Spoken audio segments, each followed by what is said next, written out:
मराठा आरक्षणासाठी हैदराबाद गॅझेट लागू करण्याचा निर्णय महायुती सरकारने घेतलाय आणि तेव्हापासून आपण पाहतोय की राज्यामध्ये पुन्हा एकदा मराठा विरुद्ध ओबीसी हा संघर्ष पेटलाय।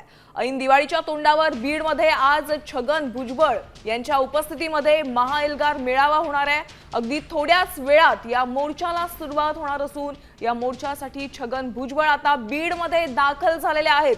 तर ओबीसींकडून मोठे शक्ती प्रदर्शन मराठवाड्यात केलं जाणार आहे। समाजातील हक्क, आरक्षण आणि राजकीय प्रतिनिधित्व या प्रमुख मुद्द्यांवर चर्चा होणार असल्याची माहिती मिळते आणि मेळाव्याची अगदी जय्यत तयारी सुरू आहे। आमचे प्रतिनिधी योगेश काशी यांच्याकडे आपण अपडेट जाणून घेऊया। योगेश, कशा पद्धतीने तिकडे तयारी सुरू आहे आणि या महाएल्गार मोर्चातून सरकारवर कोणत्या प्रकारचा दबाव आणण्याचा प्रयत्न ओबीसी बांधवांकडून करण्यात येणार आहे?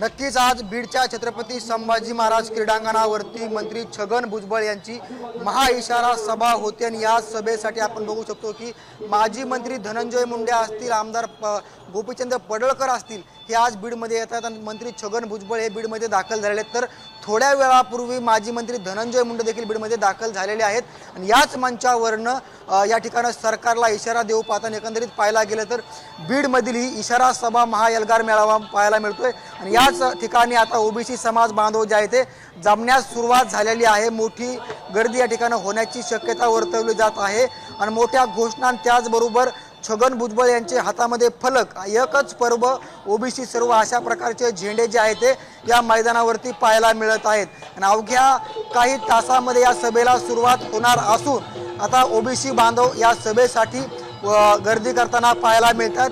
त्या ठिकाणी आपण बघू शकतो ढोल ताशांच्या पथकावरती ओबीसी बांधव नाचताना देखील पाहायला मिळतात आणि याच मंचावरनं मंत्री छगन भुजबळ, आमदार धनंजय मुंडे, आमदार गोपीचंद पडळकर, प्रकाश शेंडगे आणि लक्ष्मण हाके सरकारला इशारा देणार आहेत। 2 सप्टेंबर रोजी जे जी.आर. काढला ते जी.आर. तात्काळ रद्द करण्यात यावा या मागणीसाठी ही सभा आहे।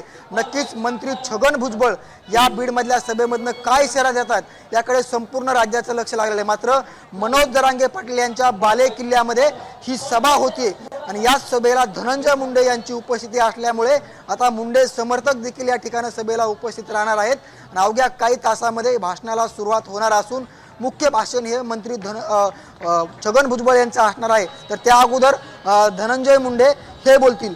मात्र विशेषतः पाहायला गेलं तर या बीडमधील सभेनंतर आता ओबीसी विरुद्ध मराठा संघर्ष जे आहे ते पुन्हा एकदा तापण्याची दाट शक्यता वर्तवली जात आहे।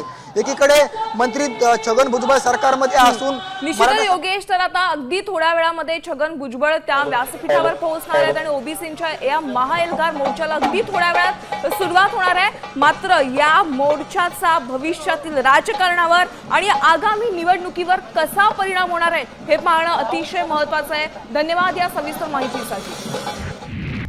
आता isakal.com आहे देशातील नंबर 1 ची मराठी न्यूज वेबसाईट। प्रत्येक अपडेटसाठी isakal.com ला नक्की भेट द्या।